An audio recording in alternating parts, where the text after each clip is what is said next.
안녕하십니까 믿음의 형제자매 여러분.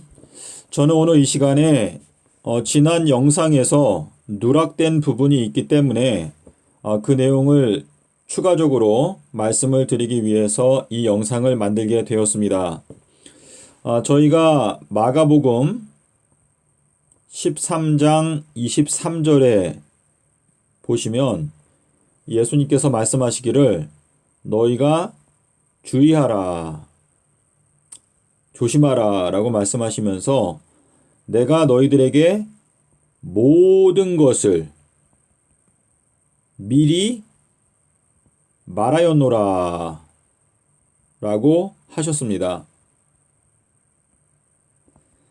자, 예수님께서 말씀하시는 내가 너희들에게 모든 것을 다 미리 알려주었다 라고 하셨는데, 이 모든 것이라고 하는 요 단어 속에는 재림 날짜도 역시 포함되어 있습니다. 자, 예수님께서 이 재림의 징조를 마태복음 24장과 그리고 마가복음 13장 그리고 누가복음 17장 그리고 21장에서 말씀을 하셨는데요. 요 내용을 저희가 자세하게 살펴보게 되면 재림전 7년 동안에 재림전 10년 동안에 이 징조들을 저희가 깨닫게 될 수가 있습니다. 예수님은 솔로몬보다 훨씬 더 지혜로우신 지혜의 근원이십니다. 그래서 예수님께서 이 땅에서 공생애 하신 그 생애를 자세하게 살피게 되면 저희가 미래를 깨닫게 될 수가 있습니다. 요한복음 16장 13절에 말씀하시기를 진리의 성령이 오시면 그가 너희들에게 모든 진리들을 가르쳐 주시고 너희들에게 장래 일들을 알려주실 것이다 라고 말씀을 하시면서 그가 자의로 말하지 않고 내 것을 가지고 너희들에게 알려줄 것이다 라고 하셨습니다. 예수님께서 2000년 전에 말씀하신 그 말씀을 가지고 저희들에게 깨닫게 해주시는 것이 바로 성령의 역사입니다. 저희가 계시록 1장 10절에 가시면 요한이 주의 날에 그 요한의 뒤에서 나는 나팔 소리를 들었다라고 말했는데요. 이 뒤라고 하는 것은 빌립보서 3장 13절에 보시면 사도 바울이 말하기를 내가 뒤의 일, 즉 이미 지나간 과거의 일들은 잊어버리고 앞에 있는 표대를 향하여 쫓아가겠다라고 말했습니다. 그래서 이 뒤라고 하는 것은 과거를 나타냅니다. 여기에서 나팔 소리라고 하는 것은 이 나팔이라고 하는 것은 양의 뿔을 말하는데 예수님께서 2000년 전에 하나님의 어린 양으로서 말씀하신 이 큰 나팔 소리와 같은 그 음성이 이 마지막 시대에 저희들의 귓전에 이제 울려 퍼지는 때가 왔다는 것을 설명하기 위해서 요한은 내 뒤에서 나는 나팔 소리와 같은 큰 음성을 들었다라고 기록하고 있는 것입니다. 자, 지금은 주의 성령께서 저희들을 도우시는 시점에 저희들이 살고 있기 때문에 저희가 하나님의 말씀을 깊이 있게 연구하고자 노력하기만 한다면 저희가 전에는 깨달을 수 없었던 내용을 깨달을 수 있고 밝히 볼 수 있는 때에 저희들이 살고 있습니다.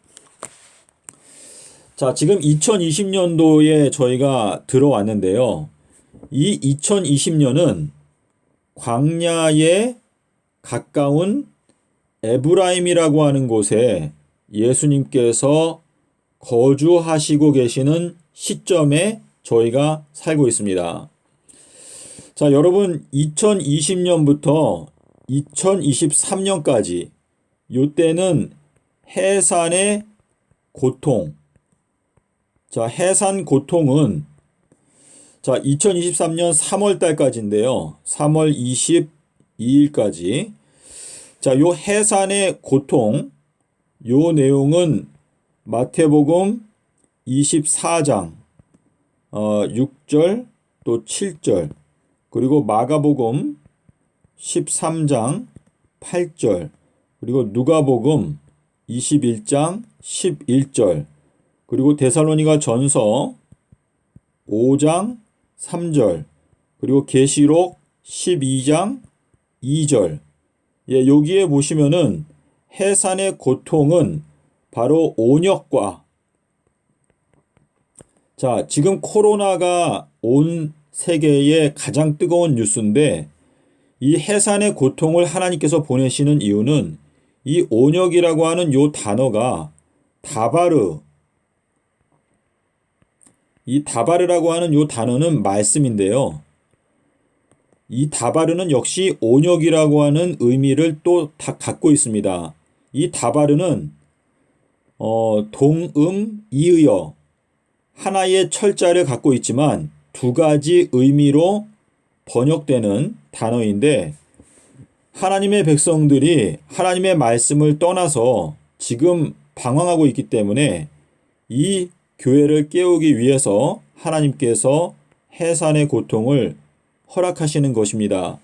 자, 그래서 이 해산의 고통은 2020년부터 2023년까지 계속될 것이고, 이 기간 동안에 하나님의 교회가 탄생하게 될 것인데, 지금 여러분께서 요한복음 11장 54절에 보시면은요, 예수님께서 광야가 가까운 곳에 있는 에브라임에 와서 지내셨다라고 기록하고 있습니다.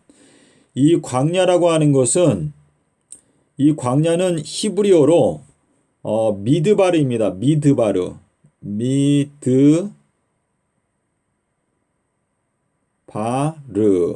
자, 여기 다바르라고 하는 건 말씀인데, 요 앞에 M이 붙었는데, 요 맴은, 요거는 전치사로서 뭐뭇으로부터 라고 하는 뜻입니다.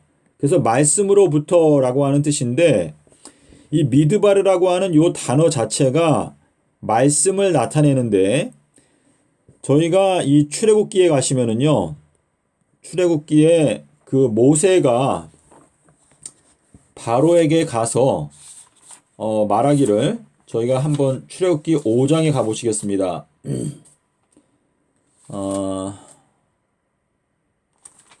출애굽기 3장입니다. 3장 18절.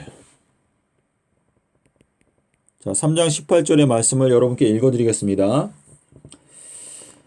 애굽 왕에게 이르기를, 히브리 사람의 하나님 여호와께서 우리에게 임하셨은즉 우리가 우리 하나님 여호와께 희생을 드리려 하오니 3일길쯤 광야로 들어가서 라고 기록하고 있습니다.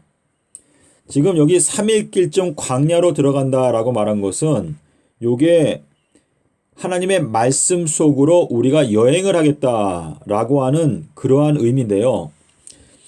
여러분께서 침례 요한을 보시면 누가복음 2장에 보시겠습니다. 누가복음 2장.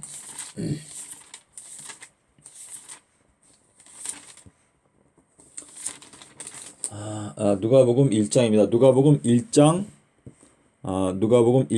80절. 자, 여기 누가복음 1장 80절에서 이 침례 요한이 이스라엘에게 나타나는 날까지 광야에 있으니라 라고 기록하고 있습니다. 자, 이 광야라고 하는 요 단어는 하나님의 말씀을 나타내는데, 침례 요한이 이제 자기의 사명을 감당하기 위해서 사람들 앞에 나타나서 기별을 강력하게 전하기 전에 광야에서 있으면서 하나님의 말씀으로 교훈을 받았다라는 것을 저희가 이해할 수 있게 되는 것입니다. 자, 그런데 지금 이제 누가복음 3장 1절에 가면 이제 하나님의 말씀이 침례 요한에게 임하여 이제 침례 요한이 하나님의 말씀을 전파하는 그러한 때가 오는데, 그 침례 요한이 하나님의 말씀을 전파했던 AD 26년 AD 26년은요. AD 26년은 2022년도에 해당되는 사건입니다. 자, 그래서 지금 2020년도는 예수님께서 광야에 가까운 에브라임에 와서 거주하신다라고 하는 이 말씀은 이 하나님의 말씀을 가까이 하고 있는 에브라임과 같은 사람들의 심령 가운데 거주하신다라고 하는 뜻이 되겠는데요. 이 에브라임이라고 하는 이 뜻은 열매가 2배가 있다, 열매가 많다라고 하는 그러한 뜻이고, 이 에브라임이라고 하는 이 단어 속에는 나귀라고 하는 단어가 들어 있습니다. 자, 그런데 지금 2020년도는 사실상 이 말세에 하나님의 백성들 가운데서 하나님의 말씀을 가까이 하고 지내는 그러한 사람들 가운데 예수님께서 임재하여 계신다라고 하는 뜻이 되겠습니다. 그리고 2021년도는 요한복음 12장 1절에서 말하는 대로 예수님께서 고난의 집에 오셨다라고 말씀을 하시는데, 요 내용은 창세기 16장 자, 여기 여러분께서 이 하나님의 계획을 16장 11절에 보시면은요, 내가 너의 고통을 들었다. 요 고통이라고 하는 요 단어가 결국은 베다니, 고난의 집이라고 하는 뜻인데요. 지금 여기 창세기 16장의 요 내용은 이스마엘에 대해서 하나님께서 이제 예언하시는 말씀인데, 이 이스마엘은 여호와께서 들으셨다 라고 하는 뜻입니다. 자, 그런데 이 베드로는 시몬이죠. 시몬. 이 시몬이라고 하는 요 단어가 요 스마라고 하는 요 단어인데, 시몬도 역시 듣다입니다. 듣다. 그래서 예수님께서 요한의 아들 시몬아라고 말씀하셨는데, 요 시몬이 베드로이고, 그리고 시몬이 게바이죠. 그리고 시몬이 역시 바요나입니다. 자, 그래서 베드로가 굉장히 중요한 인물인데, 지금 이스마엘을 하나님께서 축복하실 때 이스마엘을 나귀라고 하셨습니다. 나귀, 들나귀라고 하셨는데, 여러분께서 스가랴서 9장 9절에 보시면 예수님께서 나귀를 타고 오신다라고 말씀하셨습니다. 자, 나귀에 앉아서 오신다라고 하셨는데, 예수님은 이제 심판의 때에 그분의 보좌에 앉으신다라고 하셨는데요. 여러분께서 사사기서에 가시면, 사사기서 14장에 가시면은요, 이 삼손이 나귀의 턱뼈, 나귀의 턱뼈를 가지고 사람들을 1000명을 쳐서 죽이는 그러한 내용이 적혀 있습니다. 자, 사사기서 14장 15절에 보시면 나귀의 새 턱뼈를 가지고 1000명을 죽이고 그 턱뼈로 총 그 시체들을 세 더미를 만들었습니다. 한 더미 그리고 두 더미 해가지고 세 더미를 만들었는데, 요 내용은 여러분께서 이제 이 삼손이라고 하는 요 단어 자체가 태양이라고 하는 뜻인데 예수 그리스도의 그 강력한 힘을 나타내는데요. 이 삼손이 나귀의 턱뼈, 이 나귀의 턱뼈는 이 나귀가 나귀의 입술을 통해서 이 세상을 심판한다 라고 하는 뜻인데, 이 나귀라고 하는 것은 여러분께서 이게 엘리야의 사명을 말합니다. 그런데 지금 예수님께서 나귀를 타고 오신다. 자, 2022년도에는 여러분께서 나귀의 기별을 듣게 되고, 그리고 이 나귀의 기별을 여러분께서 만약에 거절하시게 되면 그때 예수님께서 나귀를 타고 통곡하시는 일이 있게 될 것입니다. 그리고 2023년도에는 무화과 나무를 저주하시기 때문에 영적 이스라엘, 기독교인 중에서 하나님께서 기뻐하시지 않는 사람들이 영원히 말라버리는, 성령이 떠나는 그러한 역사가 있게 될 것이고, 그리고 2026년도에는 기독교, 인침을 받지 못한 25억의 기독교인들이 유황불에 멸망을 당하게 될 것입니다.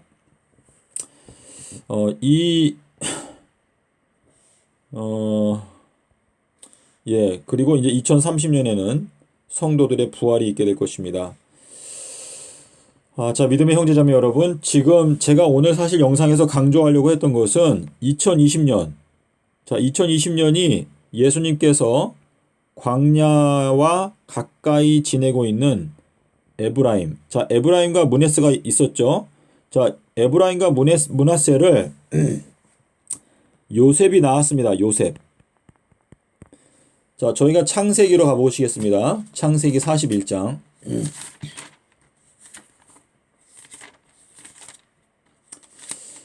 자, 창세기 41장 50절에 가시면은요. 41장. 여기 이렇게 기록합니다.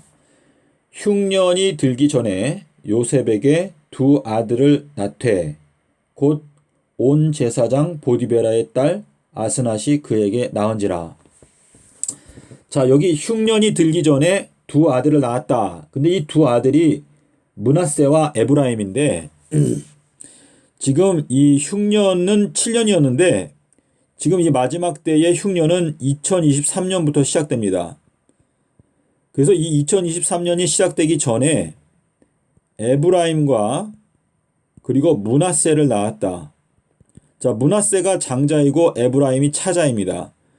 그런데 야곱이 죽기 전에 에브라임과 므낫세를 축복할 때 오른손을 에브라임에게 놓고 왼손을 므낫세에게 놓았습니다. 자, 이것은 차자가 두 번째로 선택받은 그 차자가 하나님의 더 큰 축복을 받았다라고 하는 의미가 되겠는데,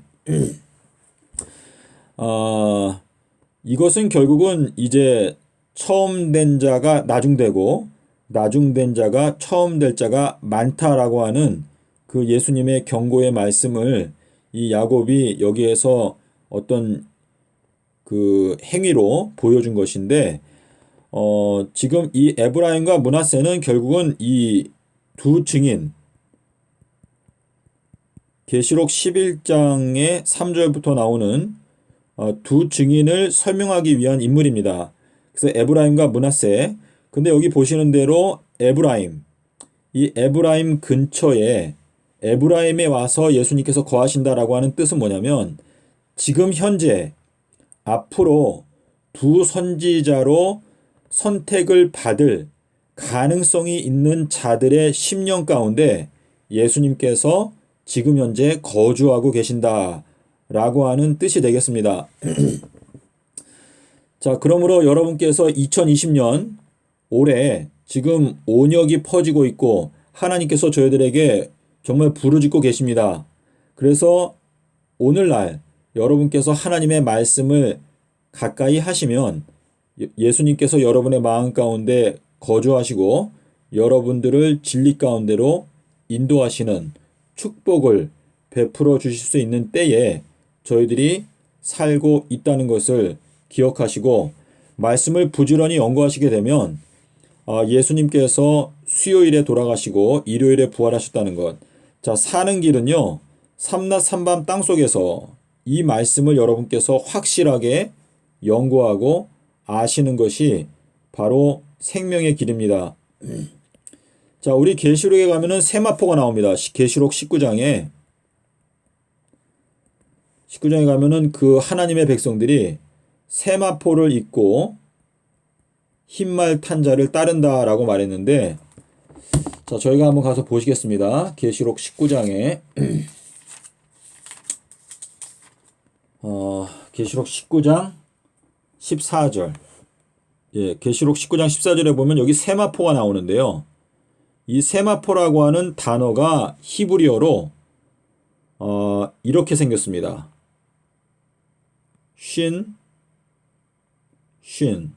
자, 여러분께서 보실 때 삼지창이 두 개죠. 자, 이 삼지창 두 개, 요게 이제 히브리어로 세마포인데,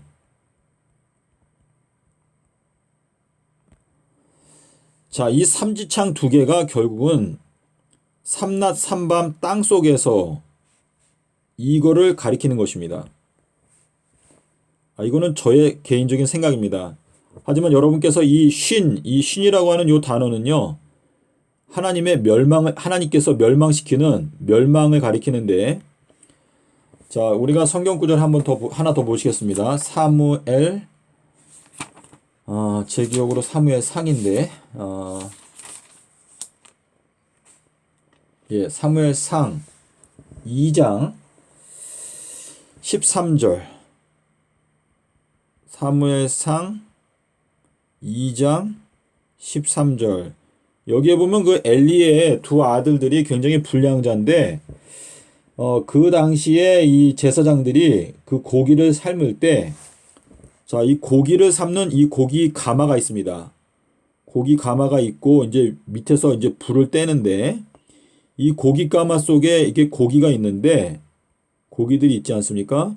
근데 이 고기에다가 이 삼지창을 찔러 넣어가지고, 이 삼지창에 걸려 나오는 고기는 제사장의 소유가 됩니다. 제사장이 먹을 수 있는 고기가 되는 것입니다. 자, 그래서 여기에 보시면은 이 사무엘상 2장 13절에 여기 이제 이빨이 3개 달린 갈고리를 가마 속에 넣어서 걸려 나오는 고기는 제사장의 것이다 라고 말하고 있는데, 이 이빨이라고 하는 요 단어는 솔로몬이 보좌를 만들 때 이 보좌의 재료가 상아, 이 한국말로는 상아라고 번역이 되어 있는데 이 상아가 사실은 이빨입니다. 이빨로 보좌를 만들었다 그랬는데, 성경에 보면 이빨이 날카로운 타작기가 나오는데요. 이 고기를 찔러서 제사장의 소유가 된다라고 하는 것은, 이것은 구원받는 무리를 말하는 것입니다.